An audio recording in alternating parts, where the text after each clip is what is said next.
С 1 ноября в Коме появились меры поддержки и для детей бойцов. Компенсируют оплату за детский сад и предоставят бесплатное питание в школах ученикам с 5 по 11 классы всем тем детям, чьих родителей призвали по частичной мобилизации или они отправились в зону СВО добровольно из Республики Коми.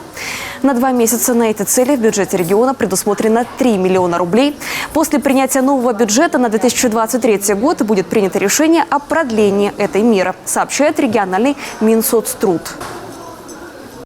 Правительством Республики Коми подписано постановление, в котором 2 меры для всех детей военнослужащих, либо частичной мобилизации ушедших, либо добровольно ушедших в зону специальной военной операции.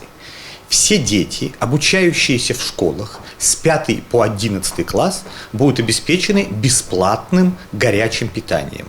Почему с 5 по 11 класс? Потому что все дети с 1 по 4 класс, и так все дети в Республике Коми этим горячим бесплатным питанием обеспечены.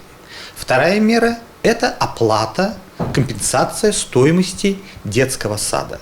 Это означает, что если ребенок, человека, который ушел по частичной мобилизации или добровольцем, посещает детское дошкольное учреждение, детский сад, то за присмотр и уход в детском саду его маме, супруге платить не нужно будет. Там будет стоять 0. Если дополнительных никаких занятий платных в детском саду этот ребенок не получает, то он полностью бесплатно будет посещать детский сад.